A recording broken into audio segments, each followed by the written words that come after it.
গতকাল রাত 31st night day গিয়েছে, তথা বিজাতীয় যে কালচার, ইংরেজদের যে নববর্ষ উদযাপনের যে কালচার, সেই কালচারে আমরাও গা মিলিয়ে দিলাম। আমরা কতটা অসভ্য জাতি সেটা আবারও প্রমাণ করলাম।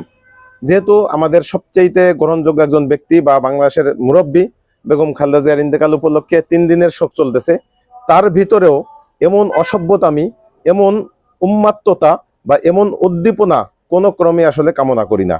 প্রথমত আপনি উদ্দীপনা করবেন, সেখানে আপনার কোনো লাভ থাকলে আপনি করেন, সমস্যা নাই। কিন্তু এই জায়গায় আপনি পটকা ফুটাবেন, বাজি ফুটাবেন, আগুন ফানুস করবেন, এতে আপনার লাভটা কি? পক্ষান্তরে হাজার হাজার লক্ষ লক্ষ মানুষের ক্ষতি। যারা গান শুনতে চাচ্ছে না তাদের গান শোনা লাগতেছে, অনেক শিশু বাচ্চা আছে তারা এই পটকার আওয়াজে তাদের সমস্যা হচ্ছে, অনেক মুরব্বী আছে তাদের সমস্যা হচ্ছে। এমনকি আমি কালকে দেখলাম বিএনপির নেতা কর্মী তাদের বাসাতেও একই অবস্থা হয়েছে। অথচ অন্তত তাদের তো উচিত ছিল যে আমাদের এরকম একজন নেত্রী সে চলে গিয়েছে, শোক পালন করতেছে রাষ্ট্রীয়ভাবে, আমরা অন্তত সেই শোক পালন করি এবং আমাদের আন্ডারে যারা আছে আমরা সেটা ট্যাকেল দেই যে আমাদের আশেপাশে বাড়িতে কেউ যেন পটকা ফুটাইতে না পারে। প্রত্যেক নেতা যদি তার আশেপাশে 10, 20টা, 30টা বাড়িতে বলে দিত যে কেউ পটকা ফুটাইতে পারবে না, কারো বাপেরও সাধ্য ছিল না পটকা ফুটানো।